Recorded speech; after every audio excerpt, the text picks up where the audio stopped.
Welcome to the Home Business Podcast with Richard Captain Henderson, publisher of Home Business Magazine, and Sherilyn Colleen, managing editor. This how-to show helps you successfully operate your home-based business. Greetings and welcome to the Home Business Podcast. I'm Richard Captain Henderson, your skipper at Home Business TV. And I'm Lynn, your co-host. Let's secure, foresee, and get underway. Public speaking is the new competitive advantage. Yes, it's time that you make a presentation to market your home-based business. But how can you reduce fear and craft and deliver a talk that will make a knockout on the platform?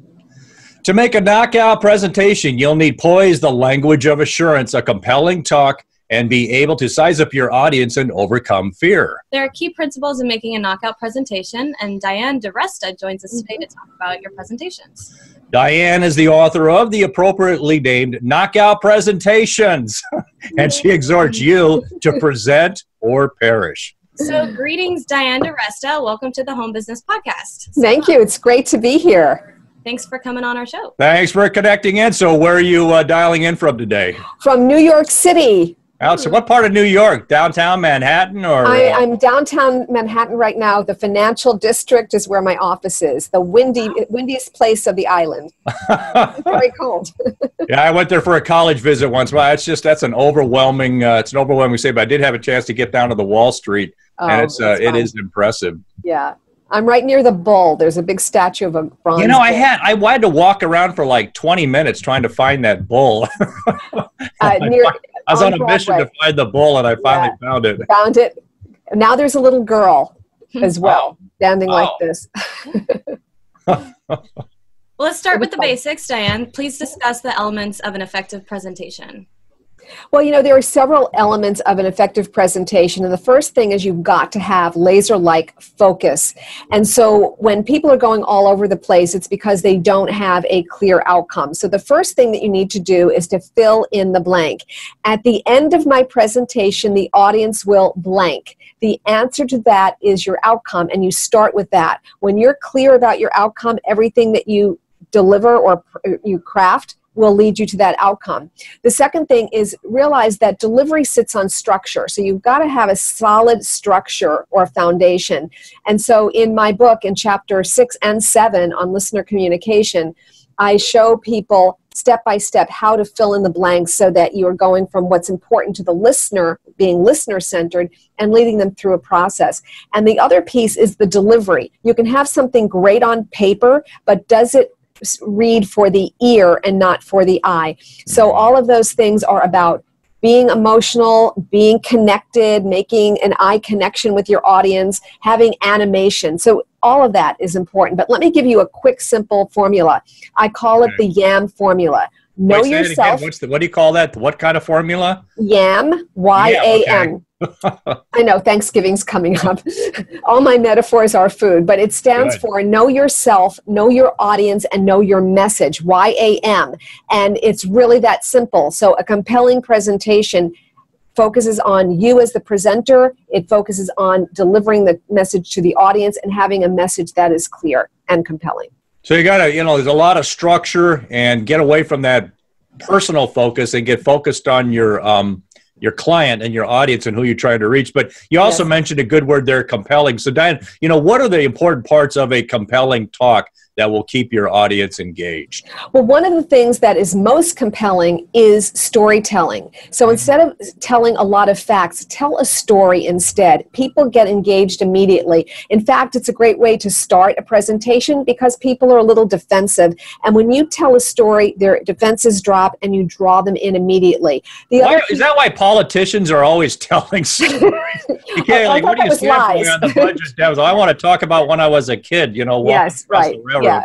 Well, I'm not saying you should tell stories to divert, but to connect and engage. And that's the other piece, engagement. So using analogies, using metaphors, but actually reacting to the audience, getting some back and forth dialogue, putting them into kind of exercise will help your message to be more compelling whenever they can have an experience rather than to be talked at.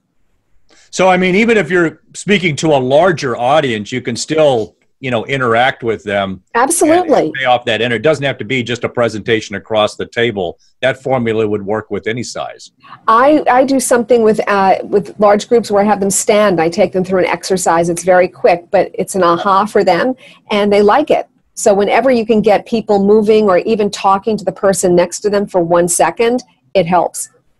So I think that's something a lot of people overlook that don't think about this is it's that it's two-way. And to get that engagement, and that's important. Yeah, nobody wants a talking head anymore. The lectures are passé. We do have that, but even there are so many different changes now in terms of presentation. And one of the things that has made a great impact is the TED Talk, which is typically 18 to 20 minutes, and so that is filtering down now. So at conferences, I'm seeing things such as 5 presenters for 5 minutes. So people want shorter nuggets.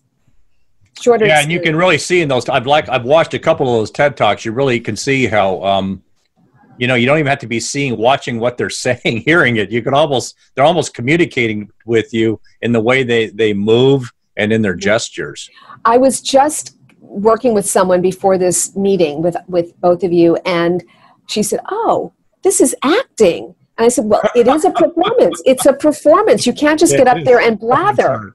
There's a way to pause, and there's a way to use your hands, and there's a way to move your body. Yes, there's stage mechanics and there's performance. So it all comes together.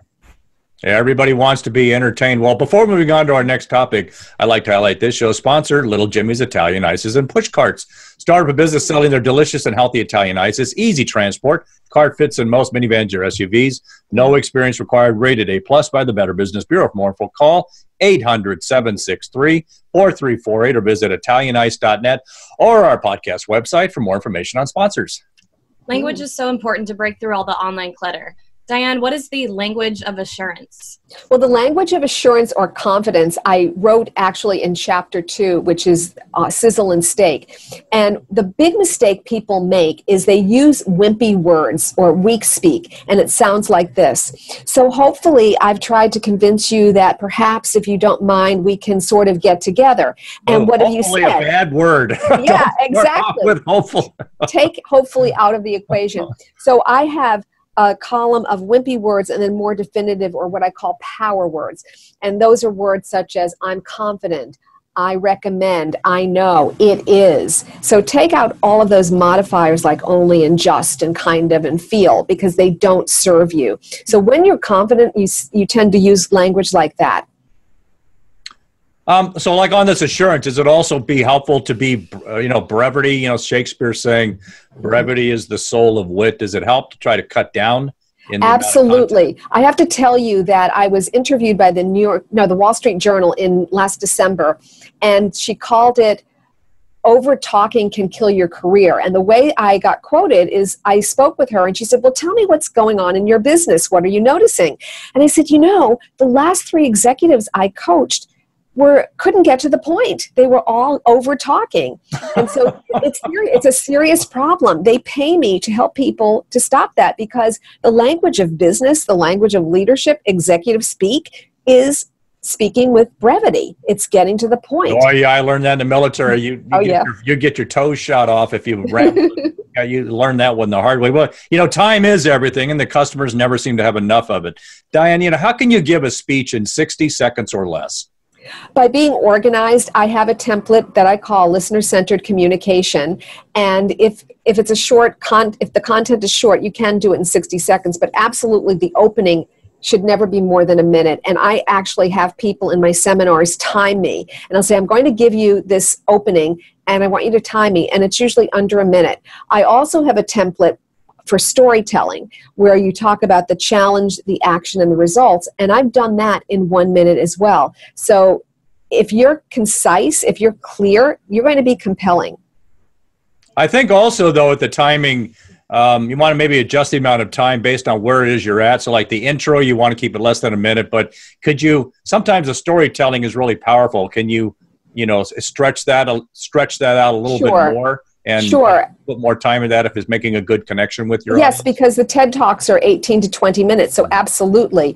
But when you have a short period of time, if you have the right structure and you really have rehearsed it, you can do it in a much shorter period of time. The difference is you cut out the details. So when I coach people, I tell them have a 1 minute, a 10 minute, a 1 hour. And if somebody cuts your time, all you have to do is cut out the details, all the minutiae. I had a question from that because I heard the word rehearse.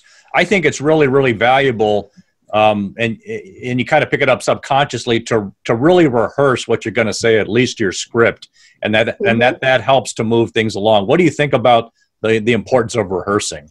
Rehearsing is everything, and I always say it's 90% preparation and 10% delivery. What you don't want to sound is scripted. So there's a difference between rehearsing and preparing and being scripted. Being scripted is a talking head, and you lose credibility. Oh. But if you have your messages and you're clear about that and you can talk and be more conversational, you're going to be much more impactful. So to be impactful, to be compelling, you do need to rehearse. You need to time it. You need to know how long it's going to take for you to get from A to Z. So very important. So rehearse, but make sure you stay conversational. Yes. Yeah.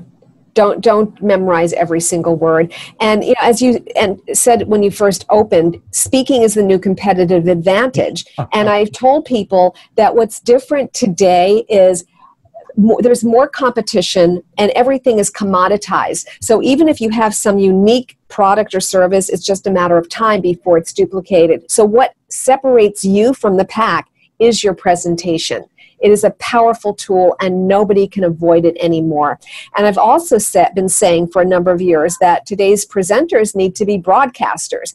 Here we are. Hey, I'm a broadcaster. Absolutely, absolutely. So many interviews now are on Skype. And you know what one of the biggest mistakes people make? They look at the screen instead of at the lens. So they're not really making an eye connection with the interviewer. So it takes practice. All right, so am I looking at you? Or am Yes, I looking? you are. All right. You're looking at me. Diane, let's deal with presentation danger zones. What are 5 warning signs that your presentation is in danger?